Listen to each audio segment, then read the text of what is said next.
What is going on, everybody? Welcome back to the channel, man. I hope you guys are having a great day. The time you're seeing this, it's Friday. This is the first power ranking on the channel for the NBA. I feel like this is the perfect time to start doing maybe a weekly or bi-weekly power ranking for you guys from the top 10 teams in the NBA, in my personal opinion. We're also going to be doing one for the NFL. That'll be in the next couple of days. But sit back, kick your feet up, enjoy this video, and enjoy the upcoming games across the weekend. So let's go ahead and dive right in, man. Simple format from 10 to 1. I'm going to tell you guys the 10th team going up to the first, tell you why I think they fit in each spot. Kind of short and quick, to the point. So let's go ahead and get started, man. At number 10, we got the Orlando Magic. The Orlando Magic are currently number 2 in the Eastern Conference, only a game behind the Boston Celtics. They're playing really well. They're playing amazing defensively. The Celtics just played them in the in-season tournament, and they beat us.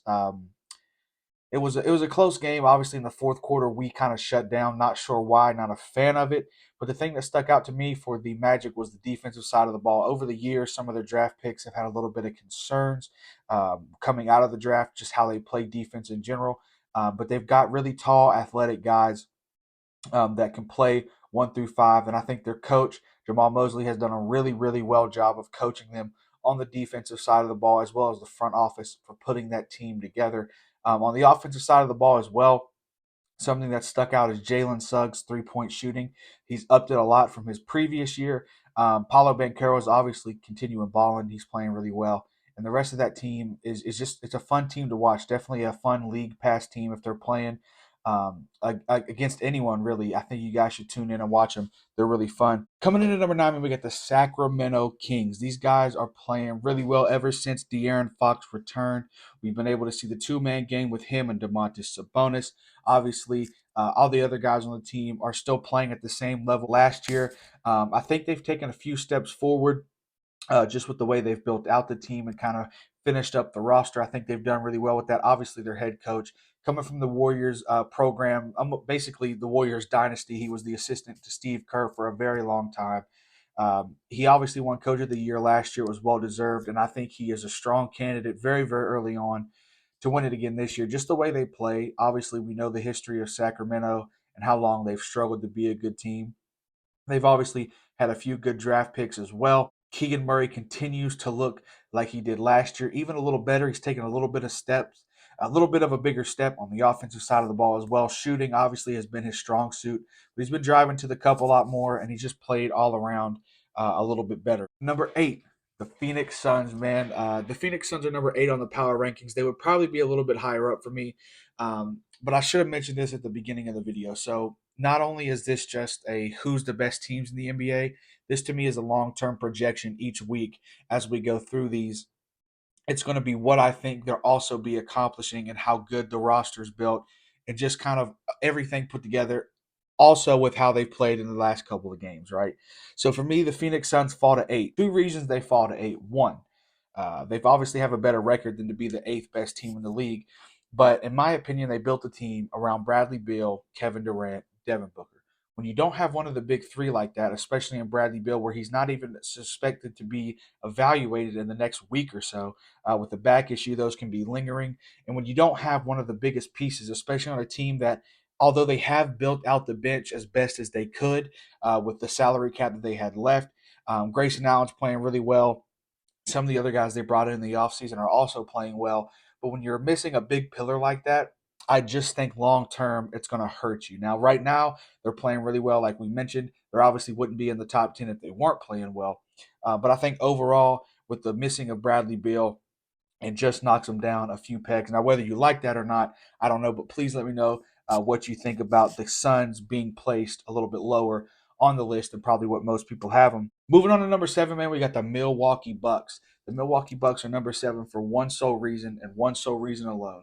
The defensive side of the ball for the Bucks has taken a massive hit. They've played a little bit better over the last few games on the defensive side of the ball. But when you have Malik Beasley, someone who might be the worst defensive starter in the league, he just can't play defense. When you have him playing key stretches and key minutes throughout a game, especially on the defensive side of the ball, it's not going to be a good thing. I think they really need to make some sort of trade. They would be a good candidate for Alex Caruso out of Chicago to really fill that void. I don't know if they have the assets to be able to do that, but they would be a very strong trade candidate for him or somebody like that. Just a very defensive forward guard, a guy that can do it all. I think they're missing that. Obviously, with the firing of Mike Budenholzer, they brought in a young rookie head coach who is still trying to find his way.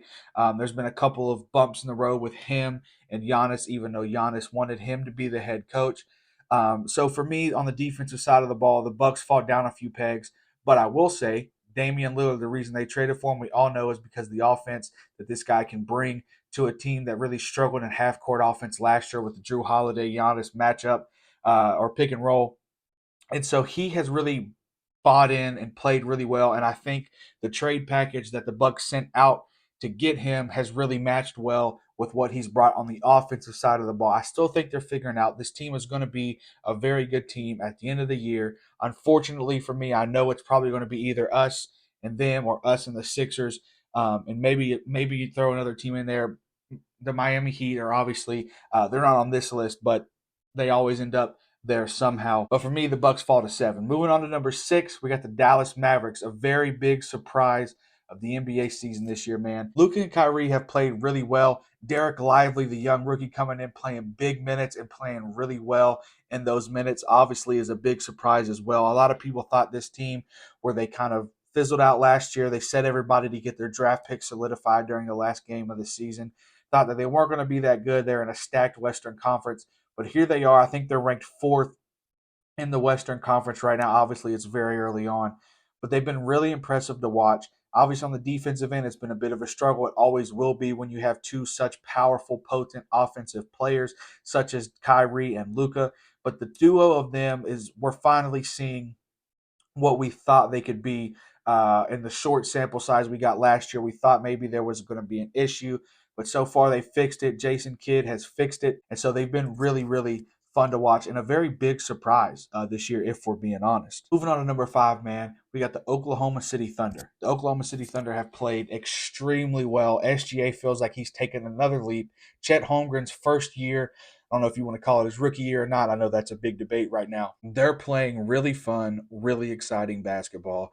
And I think it's one of those teams, like we mentioned with the Magic, if they're on League Pass, you have to watch them. They are a must watch team. They are so fun to watch. SGA, Chet. Obviously, there's some stuff going on with Josh Giddey. I'm sure you all have heard of it. We don't need to get into that. We'll see where that takes the investigation the NBA takes and whatever happens, happens. But I do believe, even without Josh Giddey, this team is a top 5 team in the NBA as of right now. Now, like I mentioned, we are projecting a little bit forward, so we'll have to see. I might regret having them this high, but to what I've seen, the eye test and everything else, they look amazing. Moving on to number 4, man. This might shock some of you guys. If you don't keep up with the NBA, the Minnesota Timberwolves I have in my number 4 spot. Obviously, Anthony Edwards suffered a bit of an injury. His status is up in the air. We haven't really heard if it's a serious injury, non-serious injury, if he's going to miss any time. But assuming that they're healthy, assuming it's a non-serious injury, this team is legit. This is another big surprise, like we mentioned with the Mavericks, man. Another big surprise coming out of those stacked Western Conference. We did not expect Minnesota to be this good. The pairing of Rudy Gobert and Cat was a struggle last year. Didn't look good. Couldn't find anything on the offensive side of the ball. We know Rudy's limitations. But Naz Reid has really stepped up whenever Cat's not playing, and vice versa for Rudy. They look really good on the offensive end. And the defensive end, when you've got 2 7-footers, you're going to be good on defense, right? Like it's simple math. You put 2 guys back there that can jump out of the gym, and they're massive. You're not going to get a lot of shots near the rim. Now, obviously, on the perimeter is going to be a little bit of a struggle, but the way they've built their team out on the bench has played out very well, and you've got to give a big shout out to the front office for how they've built out the team. Obviously, Anthony Edwards has taken a bigger step forward than some of us thought he would. We knew he would be really good, but this early is a bit of a shock. He's played amazing. He's had a few stinker games, I'll be honest, but that happens. It's basketball. There's 82 games in a season, and to be honest with you, I don't overreact to stuff like that. Obviously, in the day and age of social media, especially Twitter, everybody's going to overreact, and this person stinks, this person sucks, yada, yada, yada. Being a Celtics fan, I hear it all the time with JT and JB. It's don't if you're a Timberwolves fan and you're a fan of Ant Edwards, don't buy into that stuff, man. This guy is going to be really good for a long time to come. Seeing how he's built himself over the past few years, the offseason he took with the USA team, I think really helped him as well. This kid's going to be good, and the Timberwolves are going to be good for a long time as long as they keep him happy. Moving on to the top three, man. The top three is really fun to talk about. We got the 76ers at number three. Some of you might be, yeah, I don't know, stuff is going on. Hear me out. Tyrese Maxey has taken a massive step forward, something we did not think was going to happen. And if you notice the trend through a lot of these teams, there's been a lot of players that have taken steps up, or even players that are fresh in the Mavericks case and taken a big leap to somewhere we didn't even think they could be. Right, this early on is insane. But Tyrese Maxey, it's inevitable. He's a good point guard. If he could shine under James Harden and he could shine under Ben Simmons, the kid's legit, right? I really like the way he plays. He's a bit sporadic with his. I think he's got to figure out when to take some shots, when to not take some shots.